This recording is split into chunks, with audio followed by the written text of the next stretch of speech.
இங்கே அழைப்பு கொடுத்திருக்கின்ற மாண்புமிகு முதலமைச்சர் அவர்களே, அனைத்து கட்சி தலைவர் பெருமக்களே, இந்த சிறப்பு தீவிர வாக்காளர் எஸ்ஐஆர் என்ன சொல்லுகிறது என்பதை பற்றி நாம் தொடர்ந்து படித்திருக்கிறோம், அறிந்திருக்கிறோம். மாண்புமிகு முதலமைச்சரும் அவருடைய தொடக்க உரையில் ரொம்ப தெளிவாக இதனால் என்னென்ன தீமைகள் ஏற்படும் என்பதை பற்றி விளக்கமாக கூறியிருக்கிறார். எப்பொழுதும் தமிழ்நாட்டு மக்களுக்கு எந்த பிரச்சனை வந்தாலும் அதை முதன்மை குரலாக ஓங்கி ஒலிக்கின்ற குரலாக மாண்புமிகு முதலமைச்சருடைய குரல் இருக்கும். அந்த அடிப்படையில் இந்த சிறப்பு தீவிர வாக்காளர் சீராய்வில் என்னென்ன நடக்கப் போகிறது என்பதை பற்றி ஆய்வறிந்து கடந்த வாரம் தோழமை கட்சிகளோடு ஒரு கூட்டமும் இப்பொழுது அனைத்து கட்சிகளையும் அழைத்து இதை ஜனநாயக ரீதியில் நாம் விவாதிக்க வேண்டும், தமிழ்நாட்டிற்கு ஏற்படுகின்ற பங்கங்களை எல்லாம் நாம் தூக்கி எறிய வேண்டும் என்ற அடிப்படையில் இந்த கூட்டத்தை கூட்டியதற்கும் மனமார்ந்த வாழ்த்துக்களையும் பாராட்டத்திலையும் நன்றிகளையும் மாண்பு முதலமைச்சர் அவர்களுக்கு காங்கிரஸ் பேரியக்கத்தின் சார்பாக தெரிவித்துக் கொள்கிறேன். இப்பொழுது தமிழ்நாட்டில் உங்களுடைய குடியுரிமை சான்றிதழை கொடு என்றால் என்னாலேயே கொடுக்க முடியாது. அதை உச்சநீதிமன்ற நீதிபதியே சொல்லியிருக்கார். என்கிட்ட கேட்டிங்கன்னா நான் நேஷனல் சிட்டிசன்ஷிப் கொடுக்க முடியும், என்கிட்ட என்ன ஆவணம் இருக்குது, எங்கள் அப்பாவுக்கு எங்கே இருக்குது, எங்கள் தாத்தாவுக்கு எங்கே இருக்குன்னு கேட்டிருக்கார். அப்படி என்றால் இவர்கள் என்னென்ன தவறுகள் செய்கிறார் என்று அவரே மாட்டிக்கொண்டு இருக்கிறார்கள். அப்போ ஒன்று மட்டும் தெளிவாக தெரியுது, எப்படி மகாராஷ்டிராவில் திடீரென்று 90 லட்சம் வாக்காளர்களை 5 மாத இடைவெளியில் சேர்த்தாங்களோ, மகாதேவபுரத்தில் பார்த்தீங்கன்னா 5 சட்டமன்ற தொகுதியில் படுதோல்வி அடைந்து வருகிறார்கள். 6வது சட்டமன்றத்தில் 1,80,000 வாக்குகள் வித்தியாசத்தில் வெற்றி பெறுகிறார்கள். அதை ஆய்வு செய்யும் பொழுது பத்திரிகையாளர் சந்திப்பில் ராகுல் காந்தி அவர்கள் ரொம்ப தெளிவாக சொன்னார், இது எப்படியெல்லாம் அந்த வாக்கு திருட்டை நவீன முறையில் தேர்தல் ஆணையமும் பிஜேபியும் செய்கிறது என்று. தந்தை பெயர் என்ன என்று பார்த்தால் ஏபிசிடின்னு தந்தை பெயர் போட்டிருக்காங்க. அது ஆயிரக்கணக்கான வாக்குகள் இப்படி இருக்குது.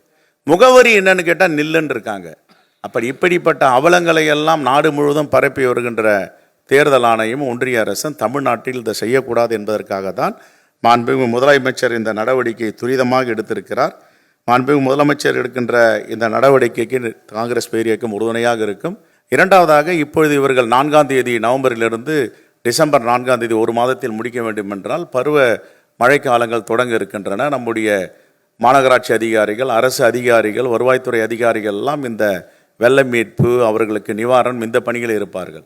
ஆகவே இது குறைந்தபட்ச நாகரிகமும் நியாயமும் இல்லாமல் இப்படி இவர்கள் செய்திருப்பது மிகப்பெரிய இது மோசடியான நடவடிக்கை.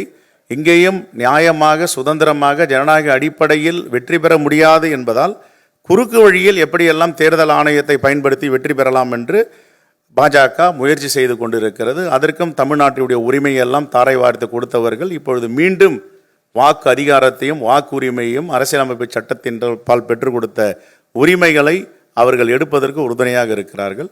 ஆகவே மாண்புமிகு முதலமைச்சர் எடுக்கின்ற இந்த நடவடிக்கைக்கு காங்கிரஸ் பேரியக்கம் உறுதுணையாக இருக்கும். நன்றி.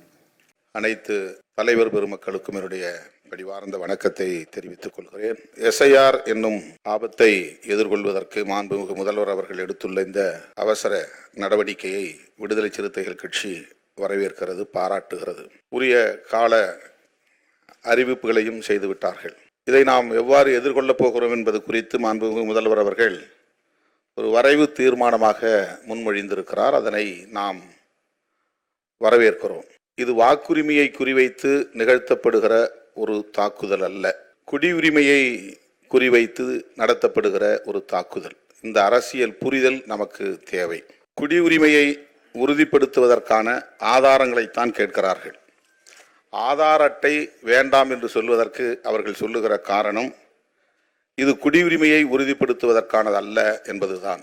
2002ஆம் ஆண்டு வாக்காளர் பட்டியலில் உங்கள் பெயர் இருந்தால் அதை பொருத்தி பார்க்க வேண்டும் என்று சொல்லுகிறார்கள். காலக்கெடு, அதாவது கால அளவை சொல்லுகிறார். 1987க்கு முன்பு பிறந்திருந்தால் பிறந்த தேதி, முகவரி, தந்தை பெயர் உள்ளிட்ட ஆதாரங்களை காட்ட வேண்டும். 87லிருந்து 2004க்குள் பிறந்திருந்தால், இந்தியாவில் பிறந்திருந்தால் அதற்குரிய பிறந்த தேதி மற்றும் பிறந்த இடம் நிரூபிக்கும் ஆவணத்தை அளிக்க வேண்டும். குடியுரிமையை உறுதிப்படுத்துவதற்கான ஒரு ஏற்பாடு. ஆக இவர்கள் மறைமுகமாக தேர்தல் ஆணையத்தை பயன்படுத்தி குடியுரிமை சட்டத்தை நடைமுறைப்படுத்துவது, என்ஆர்சியை உருவாக்குவது, அதுதான் இப்போ அவருடைய முக்கியமான நோக்கம். இந்த தேர்தல் வெற்றியோ அல்லது இந்த வாக்குரிமையை பறிப்பது என்பதோ அவருடைய நோக்கம் இல்லை. அவர்களின் இறுதி இலக்கை அறிவிப்பதற்கு என்ஆர்சி தேவைப்படுகிறது. என்ஆர்சியை நடைமுறைப்படுத்துவதற்கு இந்த தேர்தல் ஆணையத்தை பயன்படுத்துகிறார்கள். இந்த அரசியல் புரிதலோடு தான் இதை நாம் எதிர்கொள்ள இருக்கிறோம். அதாவது தேர்தல் ஆணையம் இந்த வேலையை செய்யறதுக்கு எந்த அதிகாரமும் கிடையாது. இதுக்கு பீப்புள் ரெப்ரசன்டேட்டிவ் ஆக்ட் தான் இருக்கு. அதன் மூலம் தான் வாக்காளர் பட்டியலை சரி செய்யணும். ஏற்கனவே டெலிஷன், அடிஷன், கரெக்ஷன் இந்த வேலைகள் நடந்துகிட்டு தான் இருக்குது. எல்லா காலத்திலும் நடந்திருக்குது. ஒவ்வொரு தேர்தலின் போது நடக்குது. ஒவ்வொரு ஆண்டும் தேர்தல் நேரத்தில் மட்டும் இல்லை, எல்லா ஆண்டுலையும் ஒரு குறிப்பிட்ட காலத்தில் அவங்க அறிவிக்கிறாங்க. அந்த நேரத்தில் நீங்கள் போய் வாக்காளர் பட்டியலை சரி பார்க்கலாம். டெலிஷன், அடிஷன், கரெக்ஷன்ஸ் இதெல்லாம் செய்யலாம். இது ஏற்கனவே இருக்கிற நடைமுறை தான். எஸ்ஐஆருங்கிறது இன்னைக்கு எதுக்காக இது கொண்டு வந்திருக்காங்க சொன்னால், அந்த குடியுரிமையை பறிப்பதற்கு என்ஆர்சியை நடைமுறைப்படுத்துவதற்காகத்தான் இந்த வேலையை திட்டத்தை அவங்க அறிவிச்சிருக்கிறாங்க. இதுதான் மெயினாக நம்ம புரிந்து கொள்ள வேண்டிய மிக மிக முக்கியமான செய்தி. இதை நாம் எதிர்கொள்வதற்கு பொலிட்டிக்கலா துணிச்சலா நாம் சில முடிவை எடுக்க வேண்டியிருக்கிறது. எனவே இந்த வாக்காளர் பட்டியலை சரி பண்றது கூட கைட்லைன்ஸ் இல்லைங்கிறது ஒரு புறம். அதை விட முக்கியமா தேர்தல் நடக்கிற அந்த காலத்தில் ஓராண்டில் இதை செய்யக்கூடாதுங்கிறது சட்டம் இருக்கு. அதுக்கான ஆக்ட் இருக்கு. முன்னால ஒரு வருஷத்துக்கு முன்னாடி நடத்தணும், அல்லது ஒரு தேர்தலுக்கு பின்னால நடத்தணும். தேர்தல் நடத்தி முடிச்சுட்டு செய்ய சொல்லலாம். இல்லைன்னா உச்சநீதிமன்ற தீர்ப்பு வரட்டும், இந்த வழக்கு முடியட்டும், அதுக்கு பிறகு செய்யன்னு சொல்லலாம். என்ஆர்சியை நடைமுறைப்படுத்துவதற்காக செய்றீங்க, அதனால இதை இப்ப நடைமுறைப்படுத்த கூடாது. நாங்க இதை கடுமையாக எதிர்க்கிறோம். சிறப்பு தீவிர வாக்காளர் திருத்தம் தொடர்பாக அனைத்து கட்சி கூட்டத்திற்கு ஏற்பாடு செய்திருக்கும் மாண்புமிகு தமிழ்நாடு முதல்வர், திராவிட முன்னேற்ற கழகத்தின் தலைவர், சகோதர சகோதரிகளே, உங்கள் அனைவரையும் வணங்கி, மக்களாட்சியின் அடித்தளமே வாக்கு உரிமைதான். 18 வயது நிரம்பியவர்கள் அனைத்து இந்திய குடிமக்களையும் வாக்களிக்க செய்ய வேண்டும் என்பதுதான் மக்கள் நீதி மையத்தின் நோக்கம். எனவே தகுதியுள்ள ஒருவரின் பெயர் கூட வாக்காளர் பட்டியலிலிருந்து விடுபட்டு விடக்கூடாது. வாக்காளர் பட்டியல் சரிபார்க்கப்பட வேண்டிய அவசியம்தான். ஆனால் சிறப்பு தீவிர வாக்காளர் திருத்தம் ஏன் இவ்வளவு அவசரமாக செயல்படுத்தப்படுகிறது?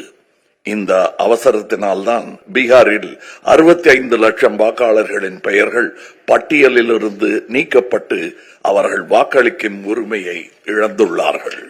தமிழ்நாடு, கேரளா, புதுச்சேரி, மேற்கு வங்கம் உள்ளிட்ட 12 மாநிலங்களிலும் மட்டுமே சிறப்பு தீவிர வாக்காளர் திருத்த பணிகளை மேற்கொள்வதன் உள்நோக்கம் உண்மையில் வாக்காளர் பட்டியலை சரி செய்வதா அல்லது வேறு ஏதேனும் உள்ளதா? இந்திய தேர்தல் ஆணையத்தின் மீதான நம்பிக்கை வரலாற்றில் இல்லாத அளவுக்கு குறைந்து விட்டது. கர்நாடகா, மகாராஷ்டிராவில் வாக்கு திருட்டு சம்பவங்கள் தொடர்பாக எழுந்த நியாயமான சந்தேகங்கள் இதுவரை தீர்க்கப்படவில்லை. வாக்குச்சாவடிகளில் பதிவு செய்யப்பட்ட சிசிடிவி காட்சிகள் வெளியிடப்படுவதில் ஏன் தயக்கம்?